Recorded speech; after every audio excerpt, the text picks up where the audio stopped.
Although most schools are either back in session or about to be, many of those students attended summer camp. And one of the most interesting camps involved a popular toy. In tonight's School Patrol, you'll see how what kids have been playing with for years now can inspire a whole new use.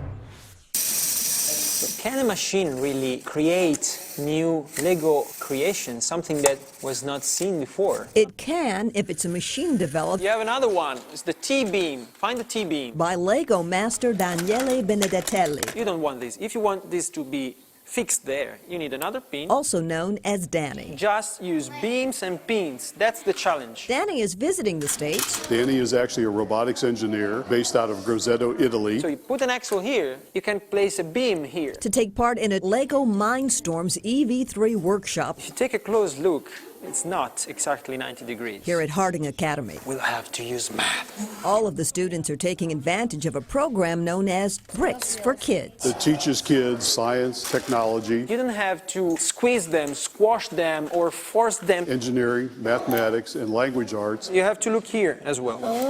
Here you go. Using Legos as the medium. The simplest robot can drive with two wheels if you pair the motors like this. Unlike a car, which has steering wheels, this just has driving wheels. Students will be using Lego Mindstorms. Sometimes if you use a lot of the parts, it's sometimes hard to find them. Kits that use software and hardware. Building it, some of the pieces aren't lined up. To create robots. It took me a long time just to build a tiny square. To complete their robots, they'll have to use not only Mindstorms. Well, we messed up the first time, and we're going to try again. But their minds. Now, figuring that out, after I've already figured this out, yes, it does make it tougher. If you use a diagonal, you make two triangles. It keeps turning into a diamond. It's supposed to be a square. And the square doesn't collapse anymore. How are you doing? You're doing okay? Did you have to rebuild it? Yes. Yes. Patrick Slota says. But that's all part of it, isn't it? Once it's demonstrated what the Lego Mindstorms can do. What I like to see is you're helping each other, too. There's no end to what a student can conceive and achieve. I really get surprised at the knowledge level and then the creativity they have. Well done.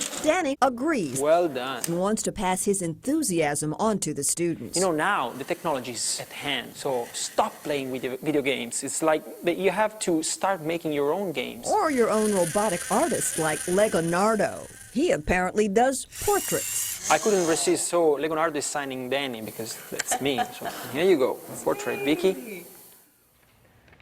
So what do you think? Looks like me.